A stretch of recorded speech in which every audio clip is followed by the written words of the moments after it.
all good to go. And you got your water in case you need it? Yeah. And, all right. Hey, people out there in Jetland, it's Malcolm High, proud member of the class of '67 from Sunnyvale High School. And to my left we have... Max Epps, proud class of 1973. And sitting between us is... Doug Walker, just a teacher at Yay! And what years 1970 to 1974. Good run. Good run. God, that's the yearbooks that I actually brought with me. Hey, that's great. So we're sitting in Doug's backyard in a beautiful part of East San Jose. It's a gorgeous day.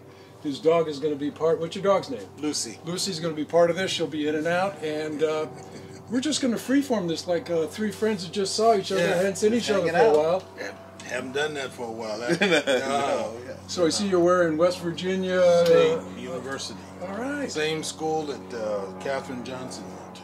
Oh, fantastic. Hidden Figures, yeah. Oh, wow. Oh, the actress. Mm-hmm. Fantastic. No. She was the mathematician. She was the actual... actual that's right.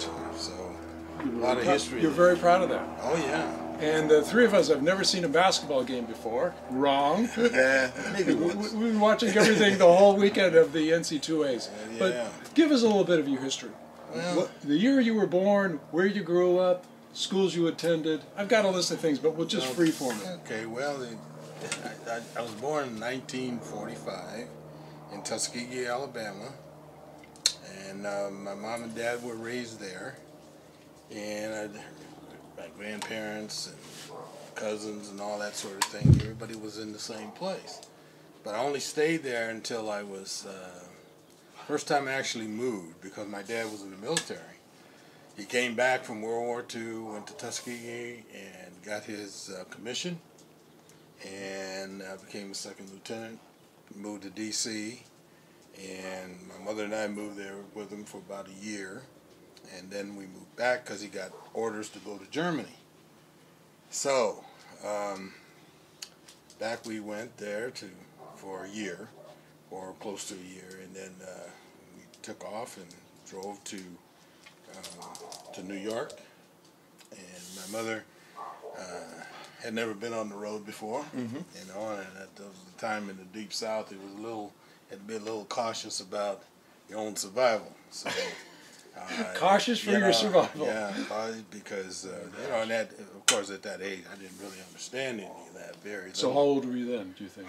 I was 6. I was 6 years old. Almost 7, and we drove to New York and stayed with some relatives before we actually went overseas. But the first thing that happened was we were going to fly from New York to Frankfurt, and my mother had never flown before. And, of course, I hadn't flown, and planes at that time were not pressurized. This is the early 50s. This is like 51, 1952. 52.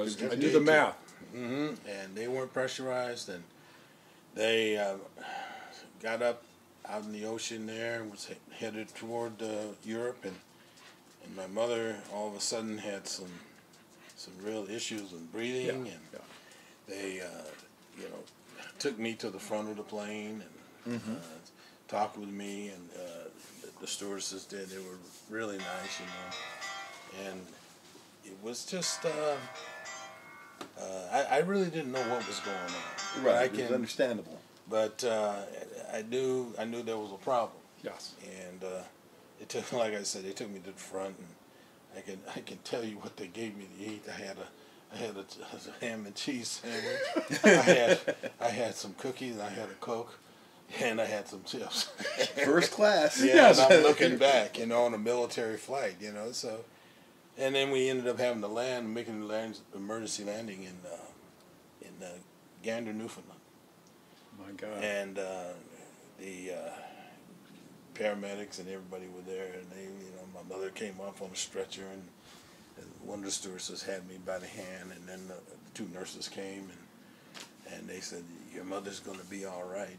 And I said, "Well, you know, I don't know what to think, you know." Yes. So I don't know what's going on, but I know there's a problem. So we were there in that hospital for 3 days, you know. I mean, they had me in the room with her, and there were other kids in the hospital. I just remember us running up and down the hallway. you know. And you're thinking, is life going to be trying this? to pay, Is life man. going to be this dramatic all through my life here? That's 6 for years old? sure. And so we after about 3 or 4 days, we got ready to go back to New York, and we went on a Navy ship. Oh, okay. From back to New York from Canada there, from Newfoundland, and that was about 3 days, and you know I didn't like being out there either, you know, but we got back and had to go through that whole orientation again, and then we got on another ship, along with all these military families, man. It was like Animal House, as far as I can remember. It was just kids everywhere, and it took us 7 days to get across. Okay. And got to Germany. Got on the train in Bremerhaven, Germany, and went to Munich. And then my dad picked us up, and we went to the little town of Erding, where we were going to be living for about 2 years. And So you're in Germany. yeah, I'm in speaking Germany. English, no Speaking German. How did you adjust? Oh, you start picking up little words here and there, and of course we all took German in school. We once a week there was a lady that came in and taught us German, and after a while I got so I could hold a conversation, you know, and sometimes when my parents were trying to engage with people who lived there, I mean the natives of Germany, I would translate for them. So you pick that stuff up right away, you know. How long did it take for that process? It probably took about less than 6 months, where I was able to converse well enough. To this day, when you hear a German phrase, yeah, was ist los? Was ist los? Yeah, everybody knows that one. Yeah, you said, you know, and you say, wie geht's? You say, and the person responds, danke, geht mir gut.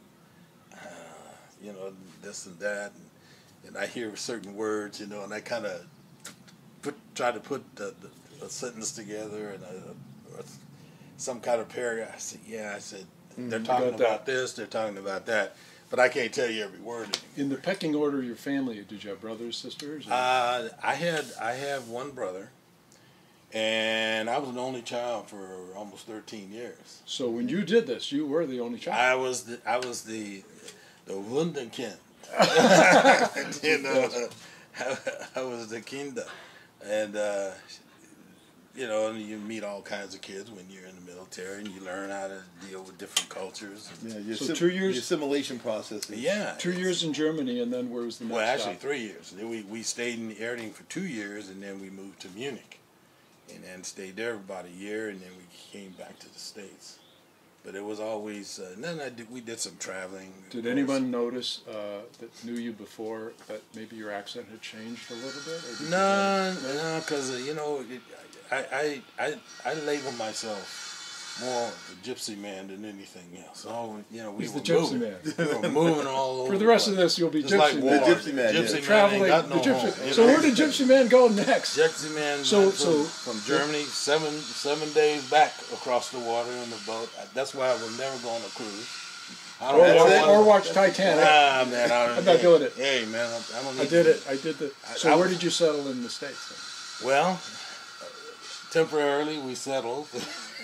We should be ticking off the places where Doug has resided. Yeah, we came back. Life of a service brat. We're eventually going to get him to Sunnyvale.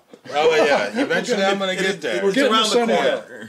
But we came back, and I went to Tucson. My dad was stationed there at Davis-Monthan Air Force Base, and we were there for about 3.5 years. And then This is before the Giants did spring training. the Giants did spring training in 1958, along in the Dodgers. They moved there the same year. They both moved out.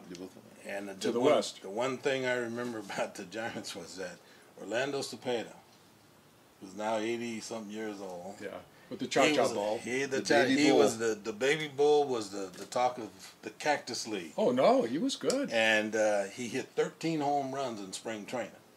That I remember. In spring training. In spring training. So he said, look out, you know. But and then we moved to the L.A. area because my dad got out of active duty and went to work outside, and then you know we stayed down there about 3 years, and then we moved to Las Vegas. And Las Vegas, that's a whole history in itself. But This is before The Godfather Part 3 Vegas. Or no, yeah, was The Godfather? before Which they one were was Vegas. it? 60, yeah, it was before all of that. But that environment was, you know, you if you were Stevie Wonder, you could pick it Let me up. ask you, were you aware that most kids could live their whole life and not do a tenth of the travel that you did? Oh, yeah. Or was that just... Very much so. I mean, I realized that, and a lot of kids had never been anywhere. There were kids I knew in L.A., they had never been anywhere, and I just couldn't relate to that. I said, wait a minute, Yes, you gotta do this, or you know, Were you ever jealous of their stability, say, more or less? Okay. What, you know what? I didn't know anything else, so that's why I was thinking. I kind of wanted to be in one place, but you know, that's the kind of life it is. You know, they give you orders. You know, I'll take a side trip. I was in the Gone. same situation, being an only child military brat. Exact same Was that thing. for you too? Yes. Oh, yeah. Same story. You know, Same story. We No wonder you guys hit it talk off. about it. I'm realizing that now. Maybe that was the original connection Connector between yeah. us. So and so going to, let's see, how many schools did I go to? By the time I got out of high school, I had gone to 13 schools. So nowadays, that's a guy that got kicked off the team. Oh, Tried to get back on. yeah. You did it. You I did did it it honorably. because we were moving, you know, and so my dad eventually went to work for FHA and HUD, and home loans. Yeah, and inside he was a field supervisor. Tell us your dad's name. Now that you've maybe my your dad's- father's name was Frazier S. Walker, and my mother's name was Evelyn D. Walker. She did not like her middle name, so she went by her maiden name. Yeah. We'll take a quick side journey on your mom and dad. How'd they meet? Well, they met in high school, Which was in Tuskegee, and you know, off and on they just hung out, you know, and it's and then they both went to school. My dad's high side school of the family. sweethearts. Well, yeah, Yeah. my dad went back and went to school because my mother was one of these learned people that, well, you've got to go to school. Mm-hmm. You know, that's we're a good going to thing. be this and that, or you've got to improve yourself, because nobody on his side had ever gone to school. Mother dropped out in 4th grade. Dad dropped out in 3rd grade. My grandfather was a bricklayer by trade. Yeah. But I played for Tony Nunes in basketball, and I was a bricklayer too. Hey. Bada boom. Hey, I understand. Different kind of bricks, though. So But you know, I can remember being around my grandparents, you know, when I was young, and I liked them. Mm-hmm. And then all of a sudden, my dad went into the military. Excuse me. You go where everybody is not, so you adapt. Yeah. And you assimilate, and that's what you do. Yeah. And there's no going into your room crying about, why do we have to move? On a scale of 1 to 10, how strict was your pops? Probably about an 8. So he 7 gave you a and little 8. slack. Yeah, mother, she was a 9. Mom has Mom, none. the 9? Nah, man, she was dangerous. Give me a saying that she would say to you that you haven't forgotten to this day. If I kind of got out of line talking with her, You got to use your name in there too. Is it Doug? no, when she called me She'd say, Douglas Sweeney Walker, come here now. and you knew what? Instant death. That was You know, it was trouble on the horizon. And so when I heard that, I knew. But she would always say to me, if I got out of line, she says, you know what? I am not your playmate. I am your mother. That's Do you excellent. understand that? That's excellent. And yes, and I understood a lot of things. When she said something, she was a person who was, when she told you something, she carried it out. Right or wrong, she carried it out.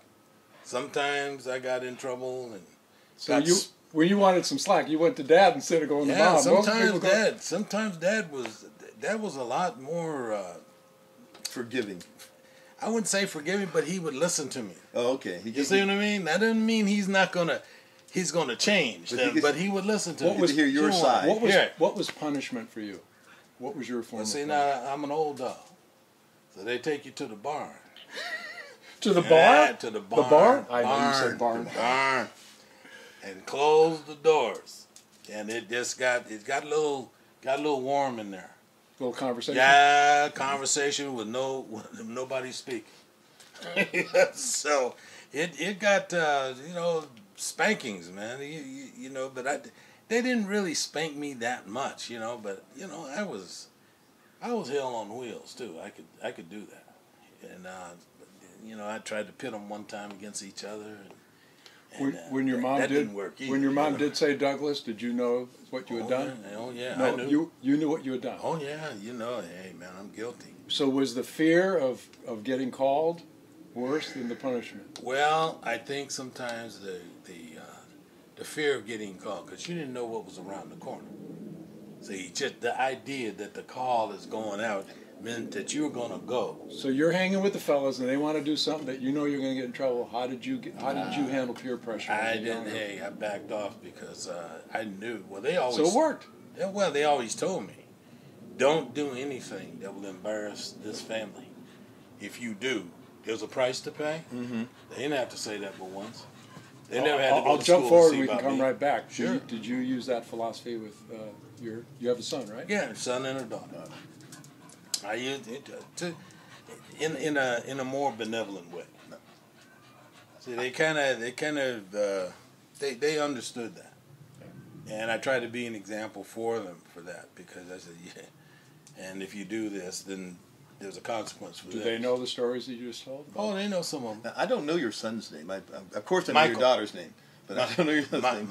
Michael. Michael is both of them are getting old, and then I got two stepsons too. So Max, hand me the. these guys are they're in their 40s. This will be non-linear as we talk the here. Nicole Michelle part I can never forget. The what now? The Nicole Michelle I can never forget. Oh, I named my daughter Nicole Michelle. that's right. So people out there in Sunnyvale High Jetland knew that I was going to talk. There's actually a script. Yeah. So, Somewhat. So I posted that I would be talking with you. It was such a pleasure. And if anybody had any questions or comments or anecdotes, so I printed all these out for you to read later. But Robert Honda did say this just a few days ago. He said, actually, Doug and I stayed in touch through the years, including his time as a school administrator in PA. Palo Alto, I figured that's what it was. But one of my favorite interactions, this is Robert talking, was when I profiled his son during a PBS KQED news magazine report on steroids. I used him as an example of a clean young athlete who faced a world of competition where opponents might not be so clean. It was called Pushing Perfection, but I'll always remember Doug as the absolute perfect teacher for Sunnyvale High School and the times we were dealing with. That's Robert Honda from class of 73. Nice. So making reference to your son there. Yeah, because Robert knew, he got to know Mike as he was growing up there, and he continued and played baseball, and that's when they were starting to specialize in things, coach only wanted you to play one sport. Travel ball in one sport. I never was into that. No. And I just wanted him to play more things, but coaches were very possessive about, well, I don't want you playing football, I don't want you doing this. This might happen to you. This might happen. I have a feeling about this, and I'm sure Max does too. What's the benefit of playing multiple sports? Oh, you get it. First of all, you get a chance to experience something different. There you go. In many ways, all sports connect because it's got to do with sportsmanship. It's got to do with commitment. It's got to do with your skills or getting better, and and just the overall competition. I mean, it's good. You learn in soccer. If you're a soccer player, you learn how to use your feet, footwork. You know how to do that. That helps you in football. That helps you in basketball. Mm-hmm. I mean, it's the conditioning, for track and field. It's a different kind of conditioning for football and all, but it's still conditioning. They overlap and they intertwine, and I think, and then a lot of times the kids play different sports. They find out, hey, this is really the sport I really love. I like lacrosse. Don't isolate them like that. I think when I see what's going on today, overall it keeps you in better condition. in your mind. Keep Like you sharp. exercising the different muscles. Absolutely. A full, all the different muscle groups, yes. And the crossover of exercising the different muscles actually transfers into each different sport. Absolutely. And for those who don't realize, Max Epps was a professional bowler and is currently the head coach of the San Jose State. Assistant coach of the San Jose He State is the San Jose State bowling clackers go Spartans. down. The assistant coach. In my mind, you're the head coach of. Of the San Jose State Spartans. So spend 30 seconds telling us about how that is. It's like as Doug was saying earlier, it's like any other sport. You know, you have young athletes between the ages of 18 and 22, and our job is to make them better as bowlers, but even more importantly, make them better as human beings. So when they do get out of college, that they can function in the real world, as we call it, a little bit better because of some of the knowledge that we've given them as athletes in college. And that's actually more important to us. In the bowling, of course, you want to win. Everyone wants to win. Unfortunately, only one team actually gets to win. So there's some molding there and some camaraderie and things that you just can't replace. College athletics is one of a kind, and you'll remember it the rest of your life. Fantastic. And this is a non-linear interview here, so we're going back and forth. So, favorite sports? Name them from number one and on down. You know, it wouldn't. I would say probably football, but at the same time, I'm kind of on the edge with football because of all the information that you've gotten. CTE. Yeah. You know, and I had some of those things. Yeah. And then, you know, hey, give you smelling salts, put you back. Yeah, rub a little bit out of a stinger. I still got a little crazy, and you know, a little unbalanced, and yeah, you okay? You okay? And they look at you. Okay, you're okay. Get back. And of course, the motivation for the coaches to get you back in there, not so Yeah. much your overall health. And how old of a man are you? I'm going to do the math. Born in 45, you're gonna do the math, 73. That's right. Well, next week. The one thing I like about this group is I'm the youngster. Yeah, 62 is the youngster. No. The child. Oh, wait a minute. And how old are you, Max? I'm 62. Just a kid. 62, man. You know, 68. all these guys, and you 68. know, all these guys. I mean, I just say. But I'll tell you what, guys, we look fabulous. Hey. We look marvelous. Mama! Who did that? Billy Crystal? Billy Crystal. Oh, man. Yeah. Billy Crystal. On the way over here, Max was talking about black and white television and Sea Hunt and Lloyd Bridges. What else? Let's start with the life of Riley. He The goes, life of Riley. He goes, Mal, you're living the life of Riley. And I said, yeah, that was my mom's sister's maiden name. And then he goes, well, didn't the life of Riley come from that show with William Bendix? Isn't that what the phrase How many came from? 62-year-old guys know who William Bendix And is? Harry Von Zell. Yeah. Oh, my God, that's right. I mean, I remember too. Oh, yeah. So football? Football. So what would and then number two? A I close would second. probably be, you know, watching baseball or in basketball too. I love college basketball. Oh, yes. And I love watching the college football better than the NFL. Tell me what is more enjoyable, college basketball playoffs or NBA regular season? Because to me, it's so amazing to watch these kids that are not being paid, they probably should be, giving out their heart and soul, where a lot of these NBA guys just go, it's another game. Well, it's all money driven. Yeah, you know, for everything now. But they've gonna have to start paying these kids because at some point remuneration. As they make, NC2A makes $1 billion a year just off of this tournament. Yeah. $1 billion a year, and you can't give these kids something? $1 billion. Come on, man. You know, is that with the little arm? Mini me. Many millions, man. So I love the college football, and I watch that, and you know, I'm a big time Steelers fan, so I've been with them since '62. So all right, Max, name 2 Steelers before 1970. Before 1970? Franco Harris. Oh, look at him. Immaculate reception. Franco Harris, Rocky Blyer, Mel Blount. Oh, he just rolled those right up. yeah. They were right around that time. Who was the guy that didn't have any teeth? That's Jack Lambert. Jack Lambert. Yeah, Jack Lambert. And I remember my final year in college picking up a magazine on high school kids, and who was in there? Franco Harris from Mount Holly, New Jersey.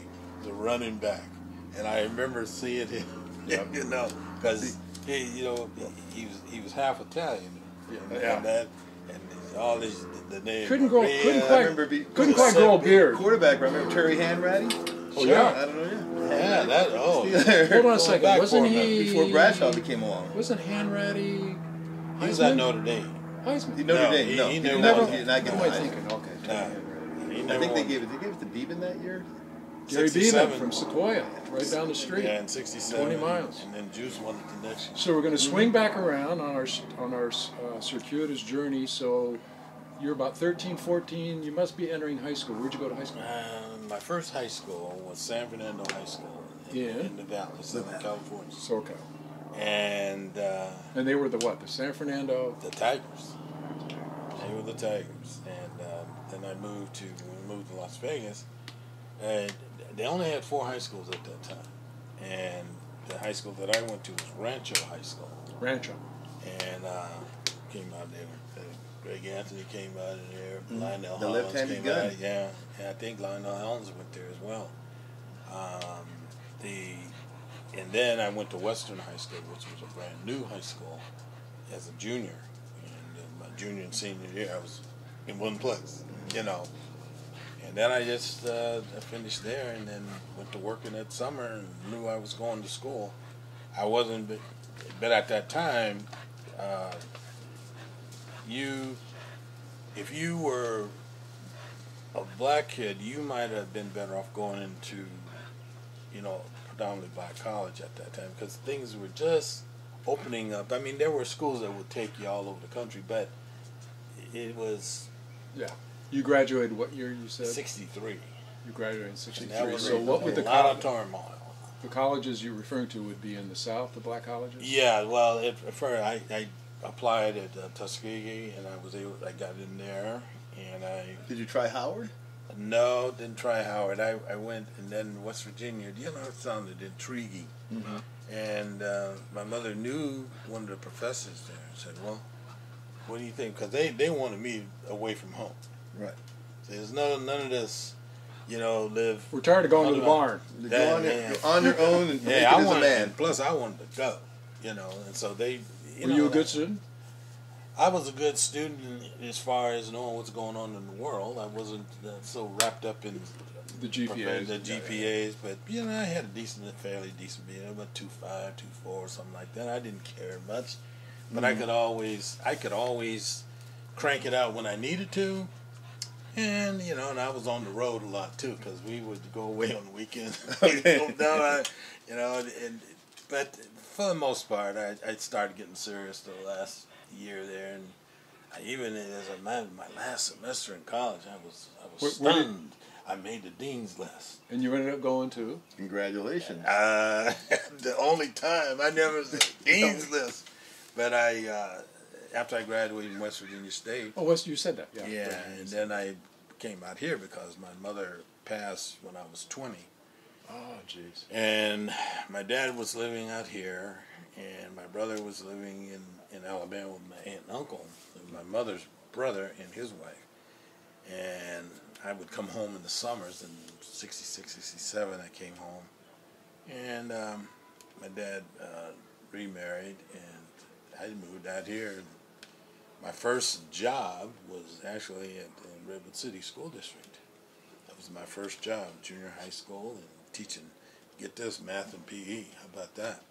And I was able to teach the math that they were dealing with, in the middle grade, Mm-hmm. But, and I stayed there 2 years. I knew I wanted to work in high school. I knew that. Work your way up. And ran into a lady one night in a class that I was taking, and she says, my district is about ready now to start looking for people of color, more or less, she was saying. She says, why don't you go and apply? I said, well, don't know anybody. Fine. I had been to Los Altos, and I had a good interview there, but there were some units I needed to get before that district would bring me in. You had to. Yeah. And Sequoia, and then I went for Mount Union, and met a a very fine gentleman there, Adrian Stenger, you know. Adrian. And Adrian was a very, very nice man. He's one of the nicest people I ever met. I will agree with you. And a real, as I would say, a real Southern gentleman from Louisiana, yeah. And he and I used to sit down and have some talks, and you know, very personal things. And he was just great. And there's no question he had something to do with me coming. He's influenced. Oh yeah. Thousands. Yes. Of young adults. Well, you know, I think I told you at his memorial. Right. I made a point to go up and introduce myself to his son. Yep. Okay. And I said, I want you to know something. I said, when I first came to this district, I said there were very few people that looked like me. And I said, your dad made sure that I got an opportunity to come and be hired there. I said, there's no question in my mind. He never said it. He didn't have to. Right. I just know, you know.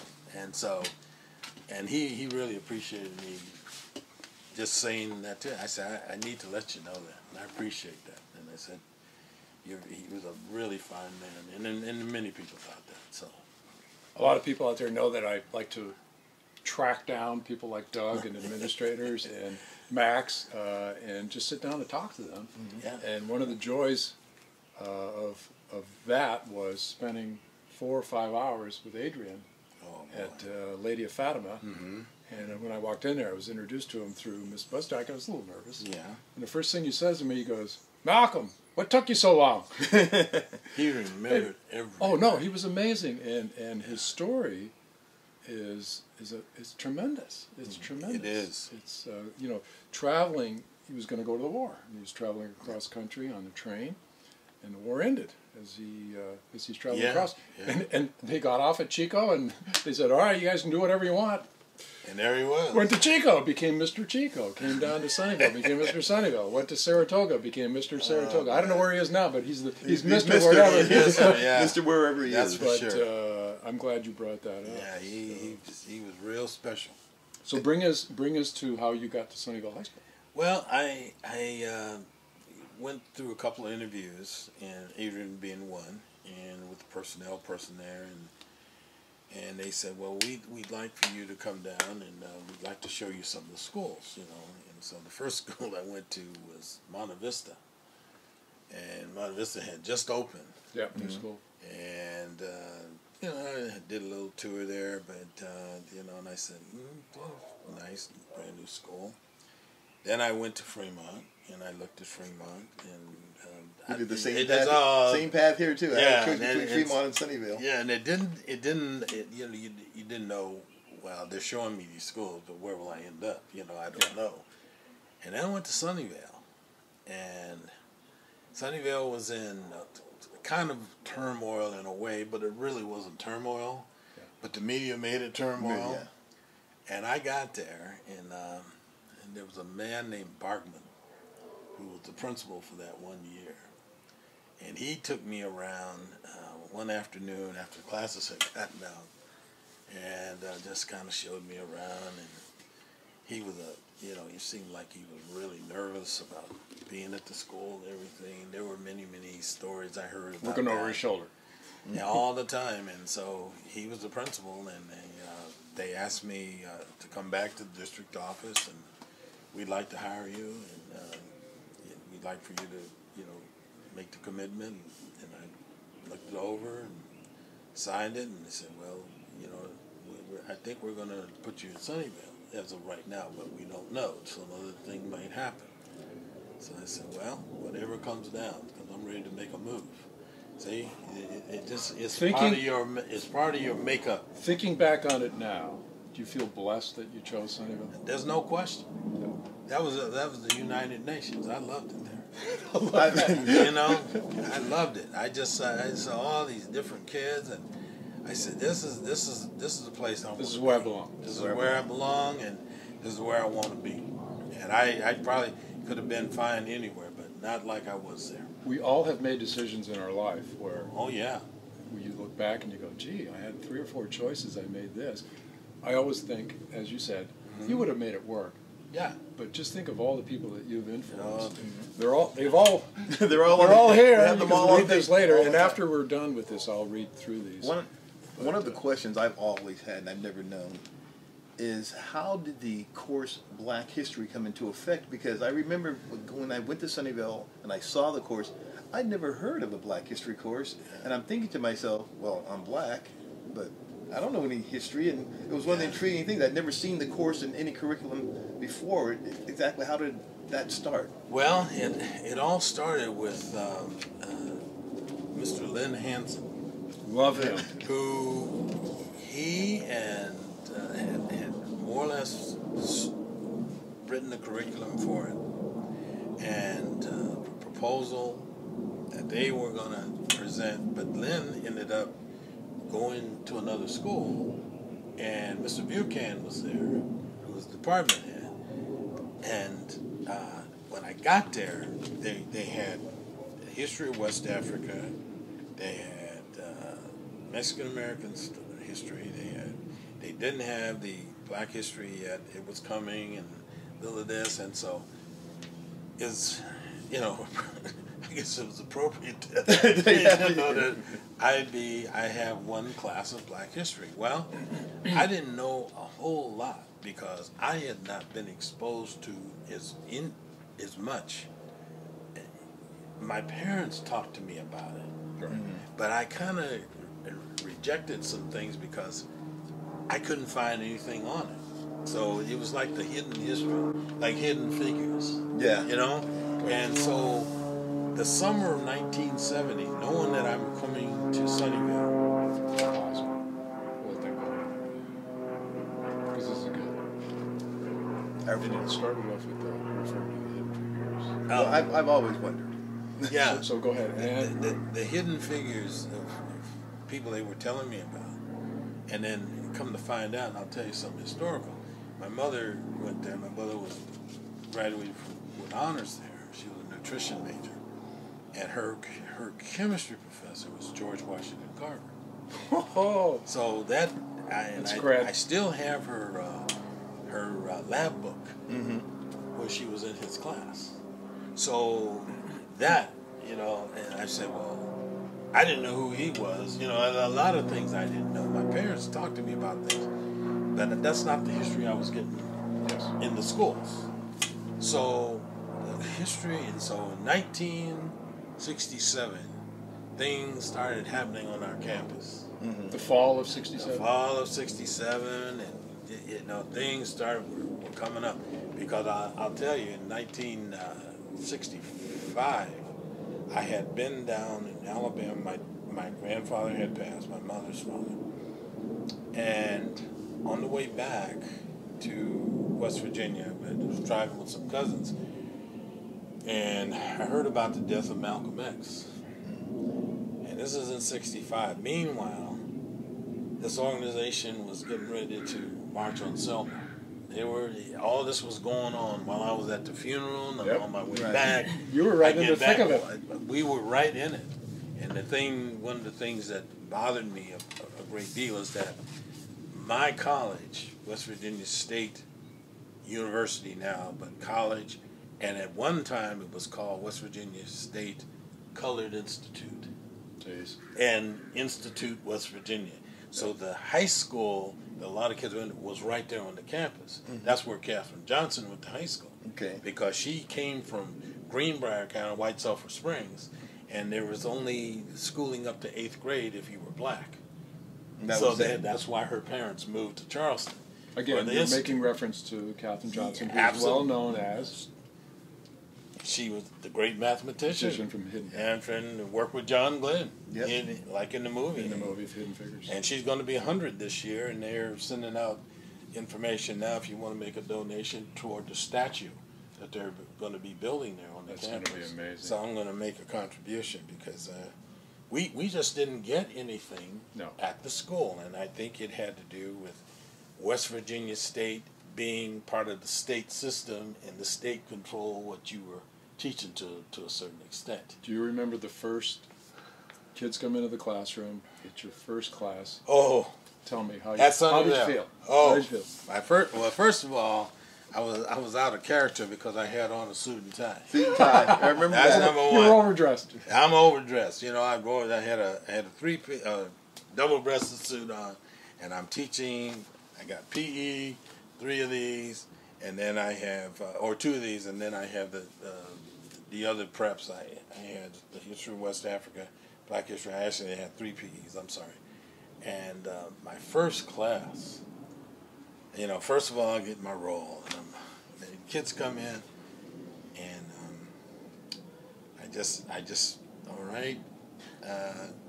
You introduce yourself? I'm Mr. Walker. Mr. Walker. You know, yes, it was Mr. Walker. 25 years old. And I said, well, we're gonna get through this together. I said, there's some things that I'm gonna share with you that I hope will be something that you will keep for a long time. This is not going to be just a history class. This is going to be an experience. I say an experience you carry with you for the lifetime. And I said that's the way I presented it. And the first group of kids I had, God, I think I had 34 kids. I had kids adding a little bit at a time. I ended up about 36, 37 kids overall. Initially I had 28, and then it added on. But we did some just exploratory kinds of things, and I'm going home at night trying to create things, and I spent the previous summer reading everything, getting my hands on. Doing your preparation. Mm-hmm. Trying to get some footing in where I start, the slave trade, or I wanted to start with the kingdoms. How do you tell the story? Yeah. Where did all this come from? It was a progression here, and trying to learn all that I could, and coaching football, and then 3 preps, and trying to separate your brain for each one of the same. I'm going to jump in real quick. Sure. February the 3rd, I get a little text on the Sunnyvale Jet side from Kathy Purdy, and she says, Kathy Purdy, she says, does anyone know what happened to Mr. Walker? He taught Black history. His class was the only one I got an A in.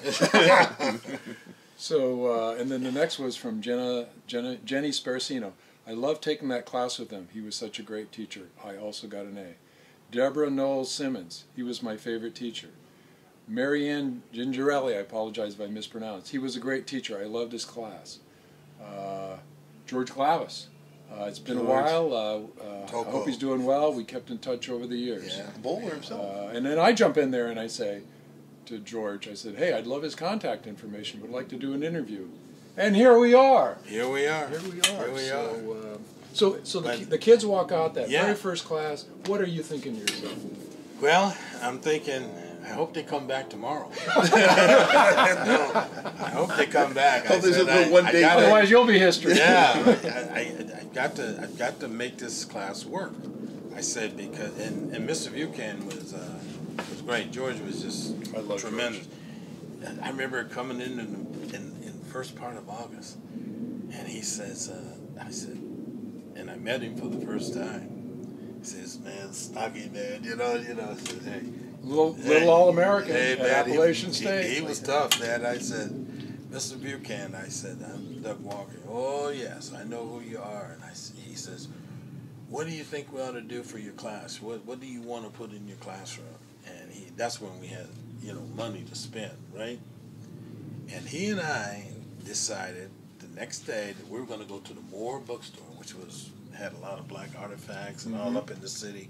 They also had one in Oakland at one time. And he says, you come on. We drove up together. Bring it. And he says, you get anything you want to put in your classroom. Yeah. And I got posters and this and that. You knew he had your back. All the way. And I said, I hope that, I've got to have something in there that they can look around and visual things, because visual learning was on the rise, And so it was real important for me to do that. And then they left, like you were saying, they left at first. Dad said, I hope they come back tomorrow. Well, they did. They were talking in the hallway to each other. I didn't know any of that. Our first class, we were talking in the hallway after the first class. We just, all I did was say, I introduced myself, and then I told them about me.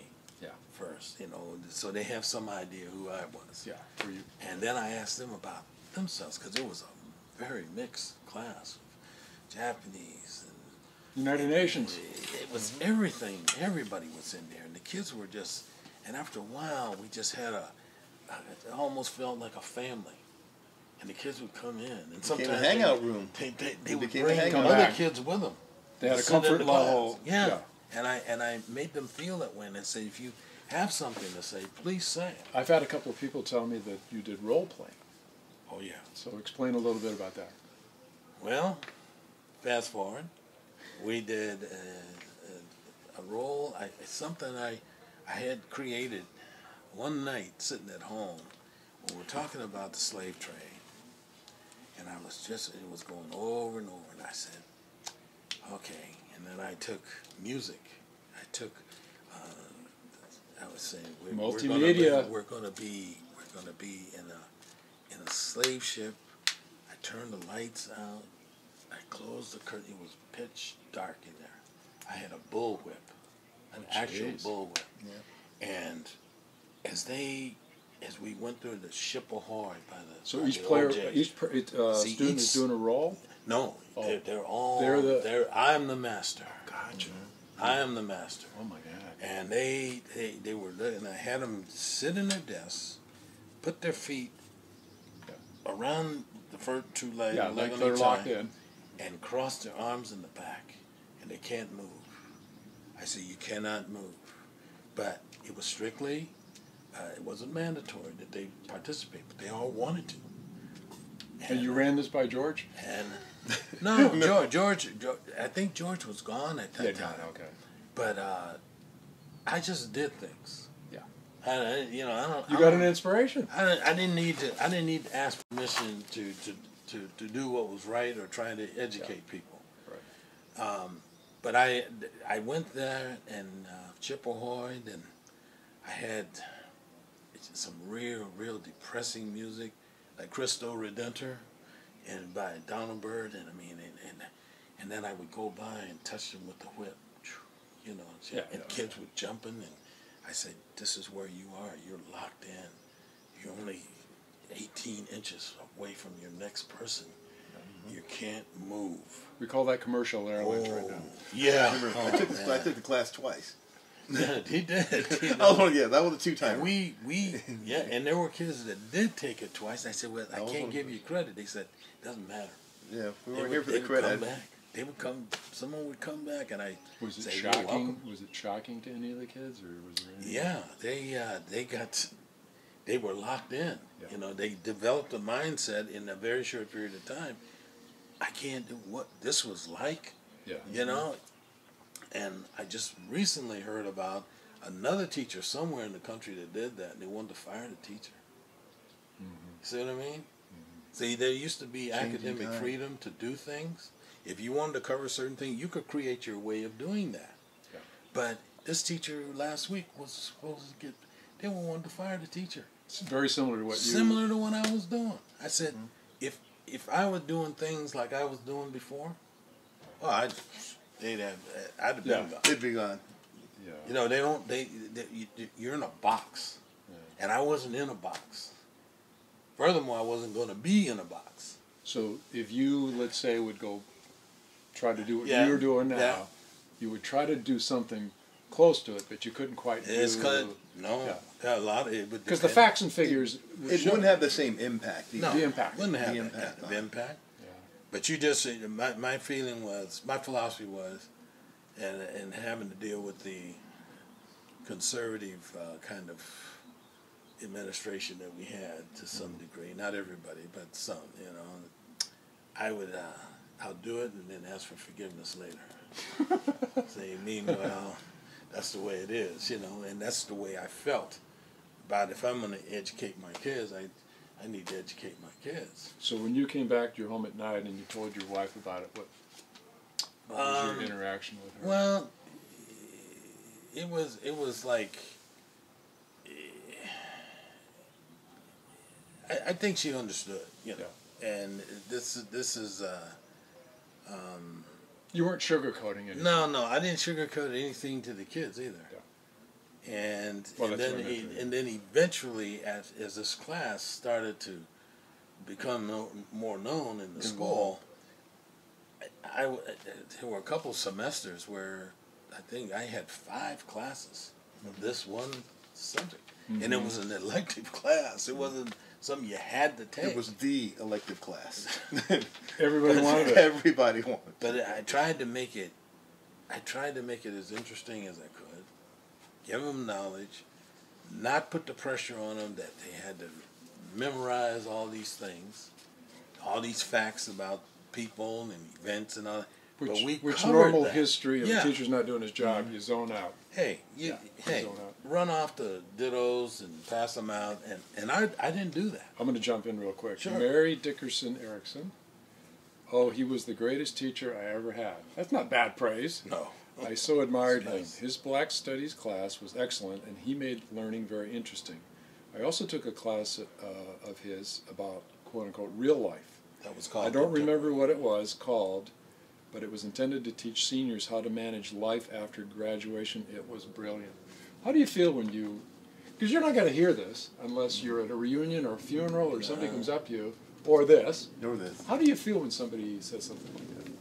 Well, As far as your choice to be an I'm educator. I'm really humbled, because you never know how you're going to affect anybody, or what they're taking with them, because you may, like with Max, you may not see them for a long time, but they remember certain things because they're so often out running their kids. They say, Mr. Walker, I remember we went to Nate Thurman's restaurant and had soul food, It's in here. Yeah, I mean, I said I can only take 40 kids, and it would take, bam, they'd be How did you make your connections?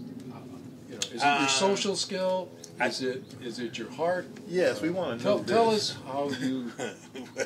I think it's some skill and determination, and also seeing the value of being able to have people come in from different walks of life to share their experiences with us. You call up a guy like Bill Walt, who's well known. Yeah.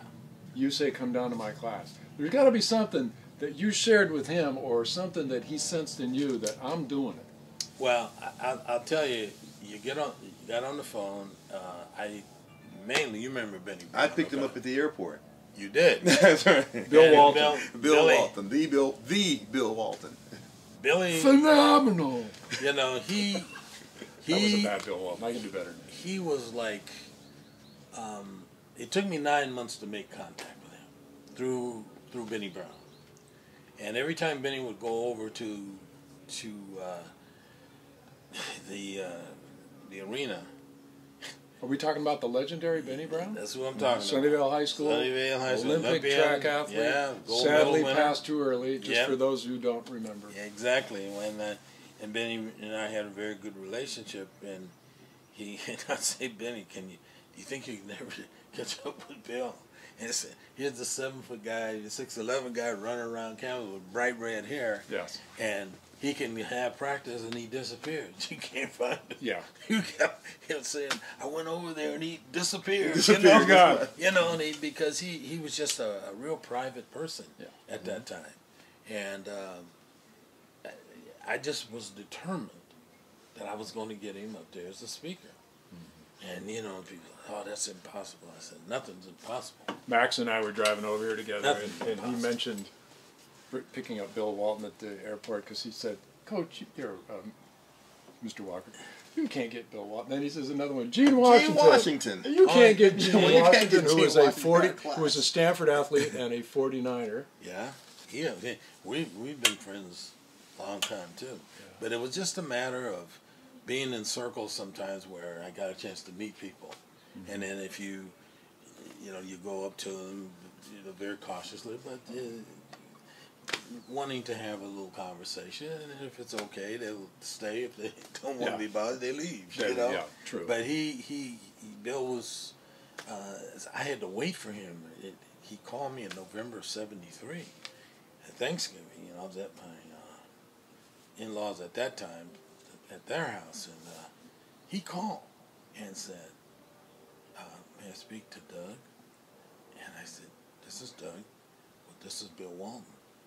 I said, hey, Bill, how are you? I said, it's really nice to talk to you. I've been trying to get in touch. He says, yeah, Benny told me. Yeah. And I told him, I said,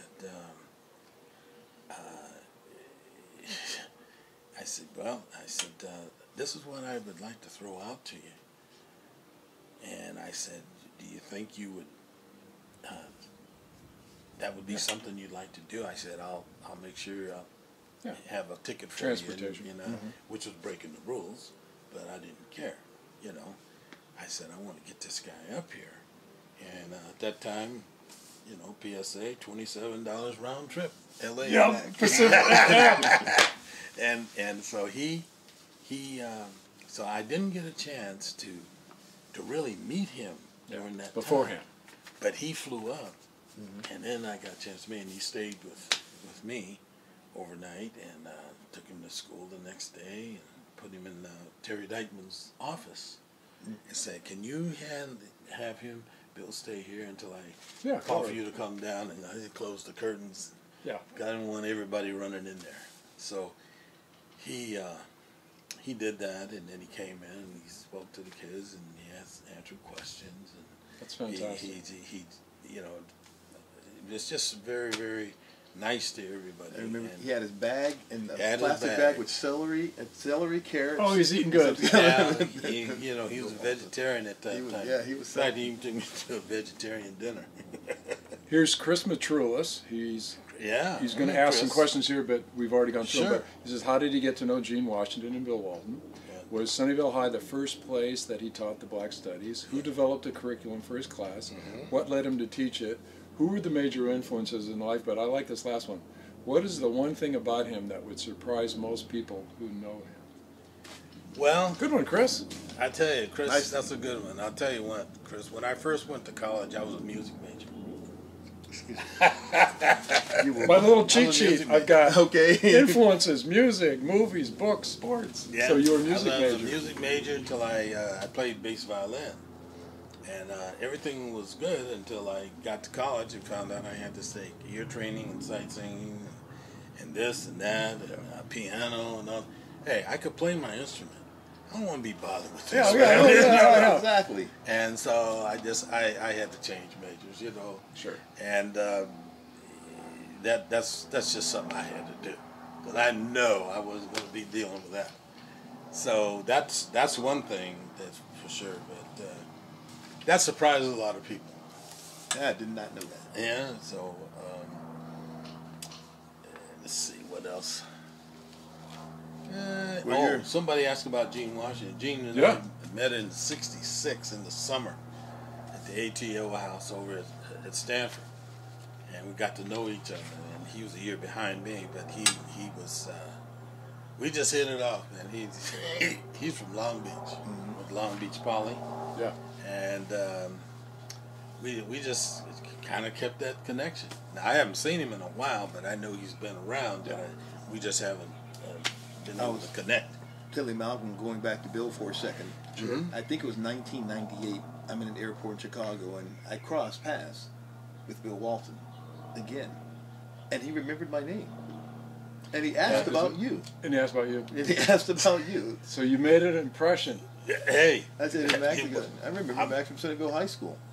You know, how did you remember that, Bill? I mean, he's got a fantastic memory, and then he reads everything. And then his mother, you know, in his background, his mother was a librarian. Okay. And so they read a lot in that house. Yeah. And then his father, if I got this right, he was a manager, supervisor of for social services in San Diego County. So there's his empathy. So there it is, right there. And never met mom or dad. I didn't. Let's see, his.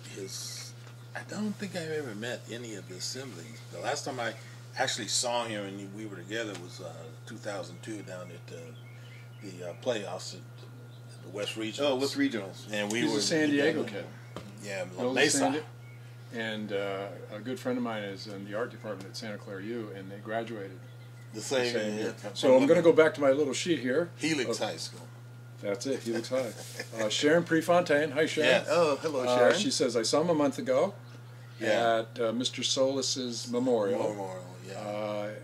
His daughter became a teacher too. She worked at Monte Vista for a while. He hasn't changed much. Is that referring to you? Yeah, that's what she told me. Yeah. She said, "Oh, you haven't changed at all." I said, "Yeah, yes, I have." No, you haven't. To be perfectly honest, it's refreshing. Well, you know, we try to hang in there, man. You know.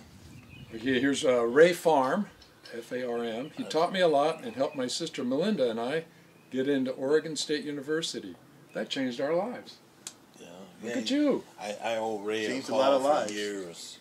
I got it, and I just ran across his a number for him before you guys came. So I'm just going to go right down the list here. Sure. So there was actually a picture of you. Maybe there should be a statue. Oh, no. Go fund me. Go fund me with a statue. So here we go. Carol Wall Gross, love Mr. Walker. Carol Wall. Sharon Durbin Carol Wisdom, Wall. best teacher ever. Peter LaRue, great picture of a great man. Of course, there was a picture there. Becky Propin Jaso, such a great teacher. Donna Drumzari, love that man, best teacher ever. Maria Aguilera Silver, another great teacher at Sunnyvale High. Mary Dickerson again, class act and a brilliant man. How lucky were we? Lucky for Mike LaFranchi, my favorite teacher in high school. Carla Perez, he was an awesome teacher. I'm going to give you all of these. And so, Helen Johnson, amen to that. Remember that lady from Planned Parenthood? Oh, God. Bill Walton, so many, great teacher. The lady from Planned Parenthood. Only she would remember. In fact, Bob Hag talked about it too. That was another. He's got Another story. This will be on the part two. This is crazy. We'll do 3 Godfathers here. Susie Sherry Esparza, best teacher. Gail Blake was his teacher's assistant for a semester. What a great teacher. Sharif Furtado, favorite teacher. Marina Alvarez, loved him. Peter LaRue again, the SF restaurant for the field trip called Nate's, owned by Nate Thurmond of the Warriors. So Yeah, Nate used to be there too, serving the food and you know. Oh, here's one. Bob Hag, great guy. Met him through these reunions that we do. Yeah, we see him every year. Football game. I just spoke to him 2 nights ago about the awful. Well, I should tone it down here about the awful shooting in Florida. He helped save me in high school. He has been to every reunion for the class of '74. He is still a mentor to me at age 62 and became a great friend, as Coach Steve McCowan and Bob Douglas. That's funny. I'll do this one last one. Donna Drumzarl. Often wonder if he remembers all the silly, funny times we had in his class. My speech that instead of cockroach, I said, well, I can't say that. There's a bleep in here. Invert those two. Ha ha ha, I could not finish my speech. I was laughing so hard. So not only did you teach people lifelong lessons, you had humor too. We had humor. You have to have humor. Some of the stories. You have to have the humor, or you can't get your point across. Movies, favorite movies. I'm just going to rattle off some things. Man, I know it's just throwing stuff at you. one of my favorite movies. I tell you what, one of my favorite movies is To Kill a Mockingbird. To Kill a Mockingbird? Well done. Gregory Peck. Atticus Finch? Yeah, Atticus Finch, and you know, and one of the things I always wished I would have been able to do would just have been able to talk to Harper Lee just for a minute, because she was from a little town called Monroeville. Okay. It's north of Mobile, and that was the only book, you know, that she ever really wrote. Well, there was the follow-up. And then the follow-up, and all those years later. Mm-hmm. But this one. Okay, I'm Harper Lee. You get to talk to me. What would you say to her? What would you say? Seriously. What really inspired you to write this book? That's a question that should be asked of everybody. What inspires you in life? What's the inspiration? What do you think it was? I think you know the compassion that she felt that her dad had for people. Her father. Her father. The novelist. Who was an attorney. He was an attorney who would represent people that nobody else would. And I read that somewhere not too long ago. You know, this is what her dad did. There's an actor in To Kill a Mockingbird who was also in The Godfather. Do you know who it is? Robert Duvall? Max, you've got every answer on all the entertainment. Movies, history, sports. Boo Rackley. Boo Rackley, yeah. In the fourth round from Florida State, that's a football game. Yeah, Boo Rackley, yeah. And Radley or Rackley? I think it was Radley. It's Radley. It was Radley. Boo Radley. So, music. favorite groups. What group would you pay anything to go see now that you didn't go see? I think I got this one. Oh, Max has got this one. For yourself or for... I think I'm going to say... if I could I'll let you know if I was right. go see a group. Well, at one time it definitely would have been... Real Motown? Yeah, it would have been Four Tops. I was going to say Temptations or Four Tops. And Four Tops, you know, because I'll tell both of you something. 1965. Oh, Bernadette! Yeah.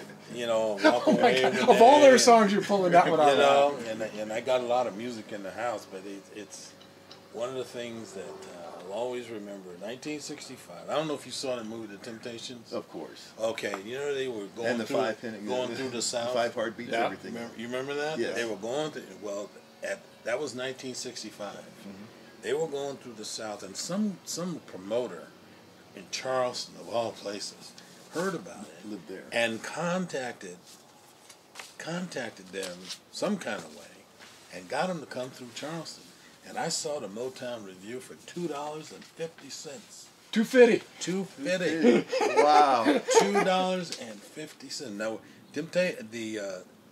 the Supremes weren't there, but everybody else was Martha there. Vandella. Oh, they were there, man. I mean, can you imagine $2.50? That's Martha Reeves in it. Martha Reeves in the Vandellas. Vandellas.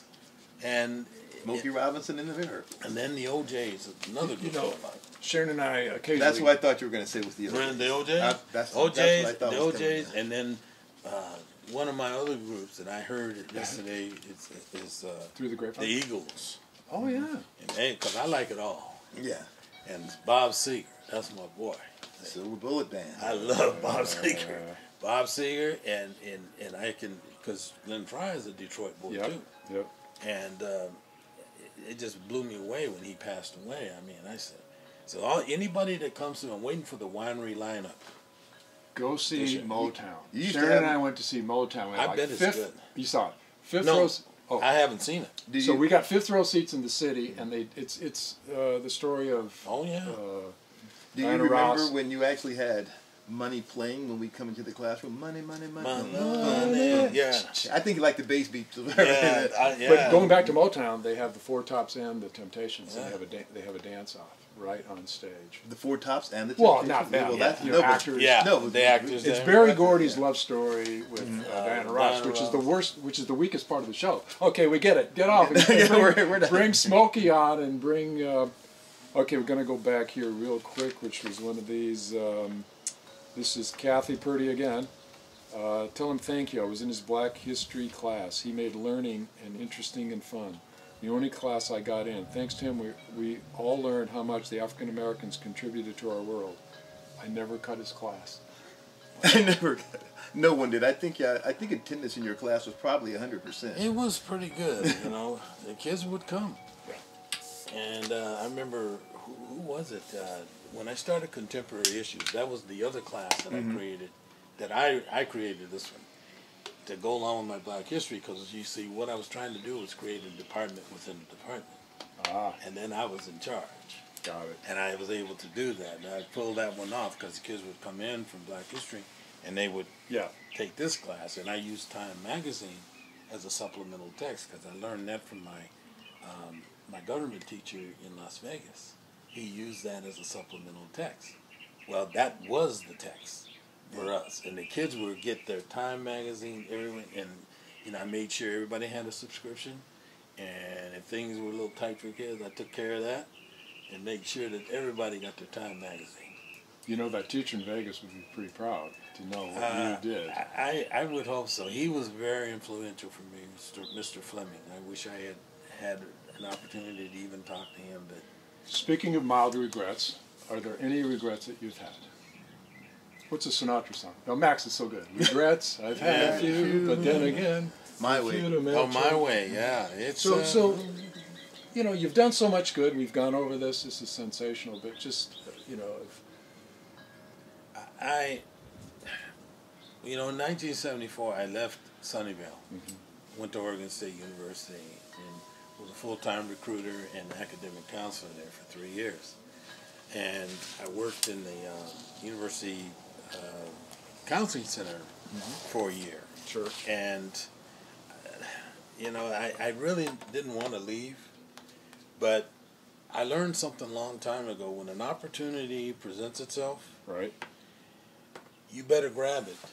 Doesn't Because it's not gonna be there 10 minutes from now. Yeah. So you remember Sam Skinner? Oh yeah. Well, he was the one that put me in contact with somebody. KDIA. Yeah, and I didn't think it was. I said, well, I'll just throw my stuff in there and they won't call. Does Malcolm remember that? KDIA Lucky 13. Oh yeah. He did. 1300. K-Soul. Oh yeah. Whereas Sly Stone used to be a DJ. If you want me, Yeah. just I can take you high. So take a look at that young man right there, and what do you think? Oh gosh, he needs a haircut. It's that picture right there, which I will get take a it picture shaped. of later. So this is the yearbook from '74, your last year there. Yeah. And does that bring back any memories? My man. George Buchanan? Yes. Yeah. God, there are people that, you know, I forgot. I remembered people. What is this? Does that look like Somerville? You remember Mr. Somerville? Yeah. I don't know whatever happened to him. Mr. Somerville. And well, that's the only time I saw her smile. You know? But it's... Wow, that does take you back. Yeah. That takes you back quite a ways. It takes you back to once upon a time. Film wars. So there you are. Johansson and If you just shape that hair, you know, it'd be good. See, I thought I taught you something about the shaping of the hair. At that time, I had the hair shaped down. Yeah. And I just look and, oh my goodness. Turn the page. All these people, man. And I love the adults. Malcolm said you definitely had an influence on so many more people than you probably have any idea.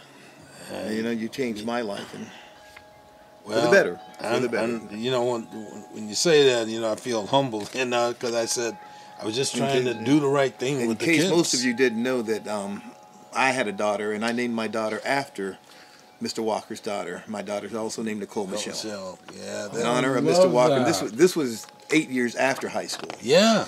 Yeah, I mean, it wasn't like that's an honor in itself, you know. I mean, Nice I have to tell Nikki. She loves her history. She'd love to meet you someday. I would love to meet her. So in closing of this wonderful afternoon, here we are. What would you like to say to the people at Sunnyvale High School? This is going to go on the Jets webpage. Well, I just like to say to all the Jets, and especially the Jets that I had in my classes and have remained friends with over the years, that without you, nobody would have heard about me. That's for sure. And I said, I learned from you just as you learned from me. And I'm just really humbled by all the nice things that you've said about me. And I would love to just wish you all well, because I would love to just have you all in one place and just to see you again. But I do see some people from time to time, and it's just a great honor to have been at Sunnyvale High School and made all the acquaintances and friends and just long time relationships, man. It was a great run, and thank you so much. Thank you. Thank you.